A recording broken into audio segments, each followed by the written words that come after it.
Subhanalladzi asra bi abdihi lailan minal masjidil harami ilal masjidil aqsa alladzi barakna haulahu linuriyahu min ayatina innahu huwa samiun basir.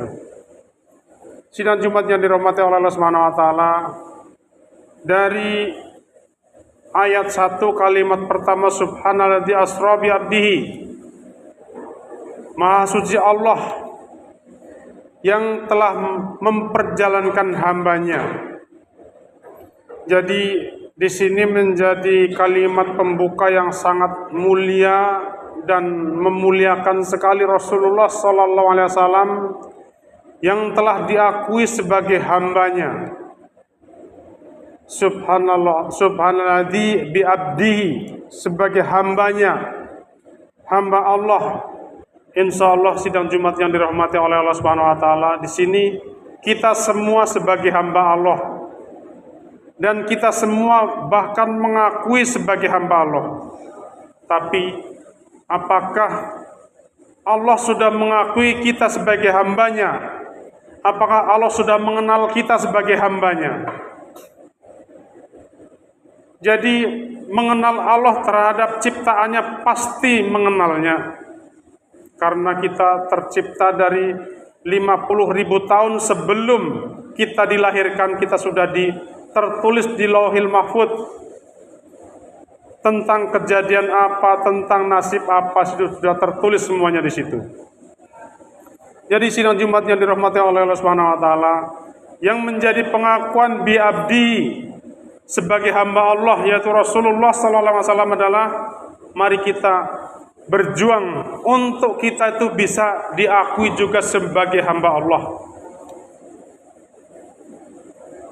Seperti kita pada umumnya, kita pada masyarakat, mungkin Pak Lurah itu, kita tahu Pak Lurah itu siapa, namanya siapa, tapi apakah Pak Lurah itu mengenal kita atau bahkan namanya juga tidak tahu. Disitulah kira-kira gambarannya. Jadi di sini bi abdihi sebagai pengakuan Allah pada Rasulullah yang telah memperjalankan hambanya. Lailan minal masjidil harami ilal masjidil aqsa, memperjalankan hambanya dari Masjidil Haram ke Masjidil Aqsa dengan perjalanan yang ditempuh hanya 3/4 malam. Dari Masjidil Haram sampai ke Masjidil Aqsa. Masjidil Haram itu ada di Mekah, sementara Masjidil Aqsa ada di Palestina, di Palestina. Maka dari itu iman terakhir kita adalah kita mempercayai bahwa kita melakukan pembelaan terkait dengan peristiwa-peristiwa di Palestina, di Gaza. Maka saya sendiri selalu mengajak berjamaah. Ketika saya memimpin doa atau doa sendiri, saya selalu berdoa untuk para pejuang-pejuang Palestina. Karena nanti di akhir zaman, nanti di akhirat nanti kita akan dipertanyakan. Pada saat nanti di akhirat nanti, bagaimana perasaanmu, bagaimana ketika engkau mendengar saudara kita di Gaza, saudara kita di Palestina, ketika Masjidil Aqsa sedang digempur, apa yang kamu lakukan? Akan dimintai pertanggungjawaban kita nanti. Apakah kita sudah berdonasi ke sana? Minimal kita mendoakan untuk saudara-saudara kita di Palestina. Jadi sidang Jumat yang dirahmati oleh Allah Subhanahu wa taala, hari ini alhamdulillah melalui pertolongan Allah, menunjukkan pertolongannya, menunjukkan kekuasaannya, Allah memberikan pertolongan sehingga ketika Washington DC dijadikan neraka karena ucapan kesombongannya Donald Trump, belum dilantik sudah sesumbar bahwa Gaza akan dijadikan neraka. 2 hari setelah pernyataannya, Allah kirim api dari neraka, sehingga sekarang Washington DC dan beberapa kota dan sampai hari ini juga mungkin belum selesai, kebakaran hebat di sana. Jadi betapa negara-negara di dunia ini sudah membantu bahu-membahu dengan biaya, dengan uang, dengan datang ke sana. Tapi Allah menunjukkan dengan kekuasaannya ketika Amerika sudah dibakar, maka kemerdekaan Palestina akan didapatkan. Kenapa begitu dibakar langsung Palestina bisa dimerdekakan, bisa dilepaskan, bisa ditarik pasukan dari Israel? Karena pasokan senjata tertinggi adalah dari Amerika. Di sini kita penting jangan berpikir kita adalah khutbah bicara politik, bahwa kita berbicara itu tidak. Kalau kita tidak berbicara politik, maka kita tidak akan dipimpin orang-orang yang nggak tahu dengan agama kita. Maka kita akan digoreng kemana-mana, maka kita akan digiring kemana-mana sesuai dengan keinginannya.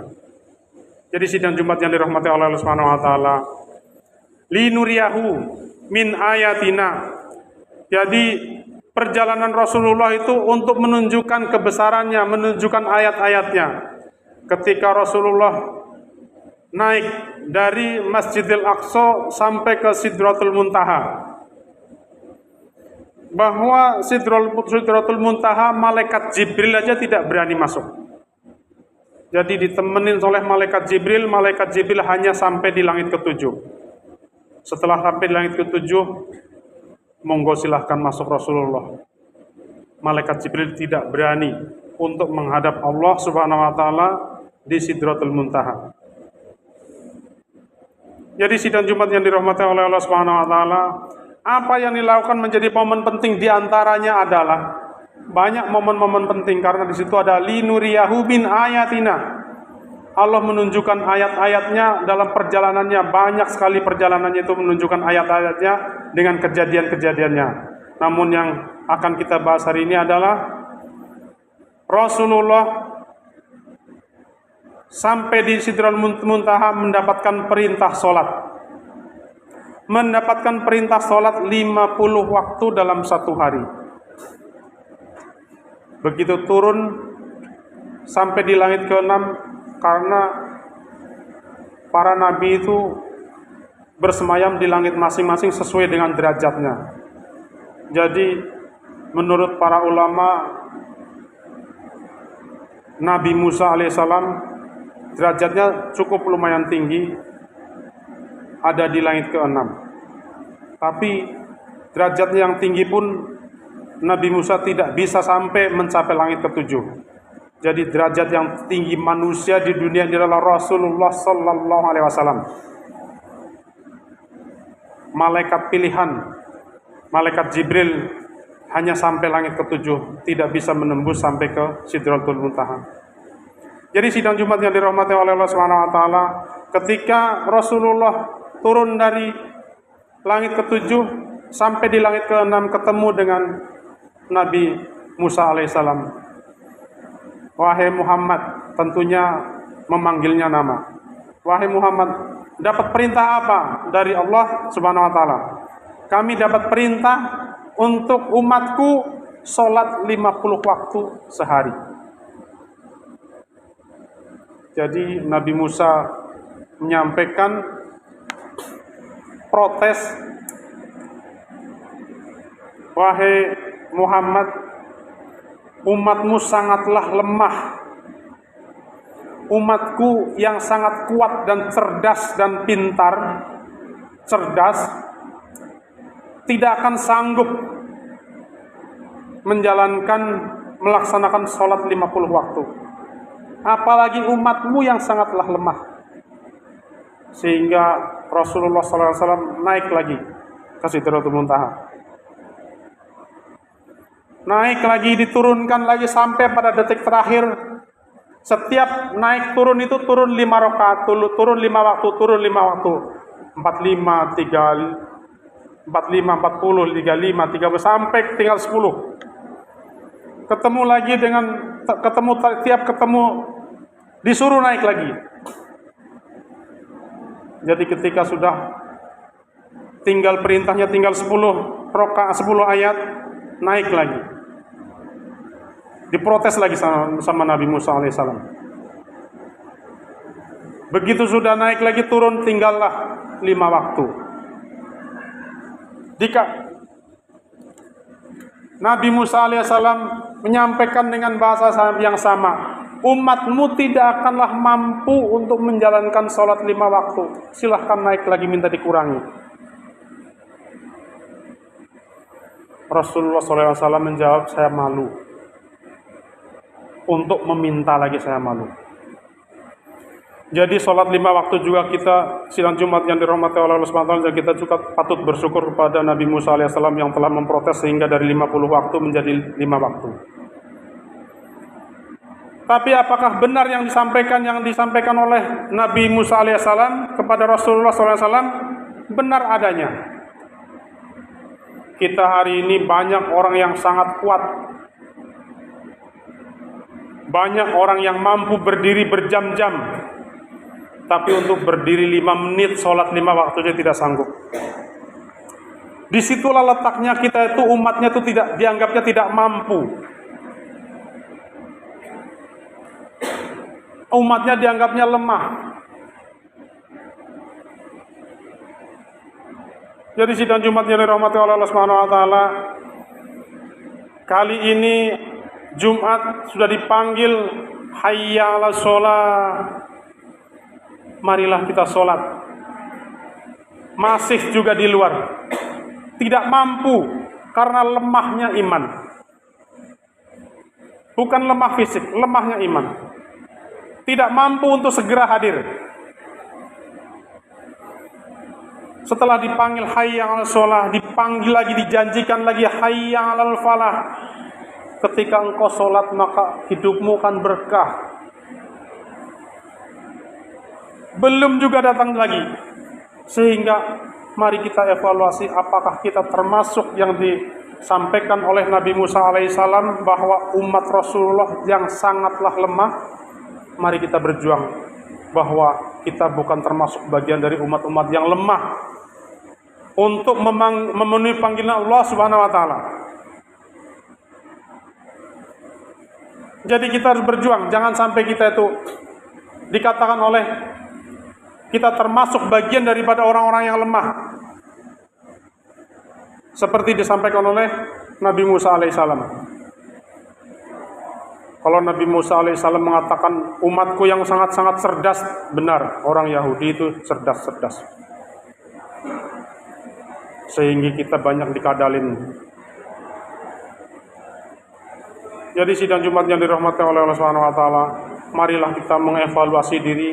Jangan sampai kita itu seperti yang khatib sampaikan, bahwa kita menjadi bagian daripada umat-umat yang lemah.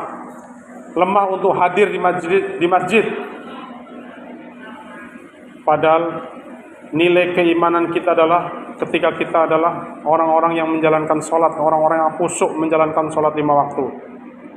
Kenapa panggilan sholat dibarengi dengan panggilan dijanjikan hayya 'alal falah? Ketika engkau akan sholat dengan benar, engkau akan menemukan ketenangan, engkau akan menemukan keberkahan. Karena tanpa kita sadari, ketika kita sholat, kita menghadap kepada Allah, iyyaka na'budu wa iyyaka nasta'in. Hanya kepada engkaulah kami memohon, dan hanya kepada Allah engkaulah kami meminta pertolongan. Jadi sidang Jumat yang dirahmati oleh Allah Subhanahu wa taala, apa yang khatib sampaikan untuk nasihat para jamaah yang dirahmati oleh Allah Subhanahu wa taala, dan terkhusus nasihat buat diri khatib sendiri. Jadi kita hanya menceritakan sedikit sekali tentang kejadian-kejadian Isra Mi'raj seperti yang tertera di Quran surat Al-Isra ayat 1. Jadi dari sini mudah-mudahan kita akan mengevaluasi diri kita, jangan sampai kita termasuk orang-orang yang lemah. Lemah kita itu hanya untuk hadir dalam masjid, lemah kita hanya untuk berdiri 5 menit saja kita tidak sanggup, lemah kita untuk memenuhi panggilan dari Allah Subhanahu wa taala. Jadi mudah-mudahan Jumat ini menjadi Jumat yang terbaik untuk mengevaluasi diri kita ke depan untuk bisa lebih baik, dan kita bisa meningkatkan iman dan takwa kita kepada Allah Subhanahu wa taala. Barakallahu li wa lakum fil Qur'anil azim wa nafa'ani wa iyyakum bima fihi min ayati fadzakiril hakim. Fataqabbalu minna wa minkum tilawatahu innahu huwal ghafurur rahim.